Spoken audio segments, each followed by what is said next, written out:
Lavoro, contratti e occupazione sono questi i temi di cui si è parlato oggi a Padova in occasione dell'arrivo del ministro Poletti per un convegno dedicato al tema. Riflettori puntati sui dati positivi che arrivano sul fronte dei contratti di lavoro, merito anche delle nuove manovre come Jobs Act e sgravi fiscali alle aziende che assumono. Stiamo parlando di un dato qualitativo che ci dice una cosa che avevamo già visto in gennaio e febbraio, e cioè che nei contratti di lavoro aumenta in maniera importante il numero dei contratti a tempo indeterminato, mentre si riducono sostanzialmente tutte le altre tipologie contrattuali, in particolare le collaborazioni a progetto, ma tutte quante.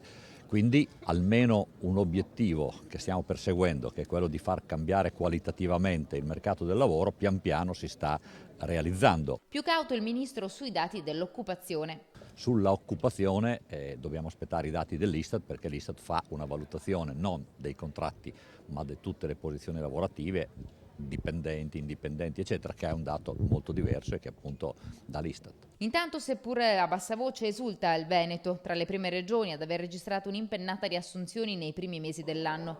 Ma ora i problemi da gestire sono altri, come quello legato all'arrivo dei profughi, contro il quale, nonostante le polemiche, si è sempre opposto il presidente Zaia, presente oggi all'incontro assieme al ministro. Si è votato alla conferenza unificata che segue, che è la sede nella quale i presidenti della regione e i sindaci hanno dato l'intesa al governo. Funziona da noi come presidenti che se uno dice di no e tutti gli altri dicono di sì, chi dice di no evita di votare perché altrimenti non viene fuori l'intesa. È un fatto di accordo tra gentiluomini. Per cui noi siamo andati alla conferenza dei presidenti, alla conferenza unificata e a tutte le conferenze di quel giorno allo Stato-Regioni e semplicemente non abbiamo votato il nostro no perché funziona così, ma non abbiamo mai detto di sì.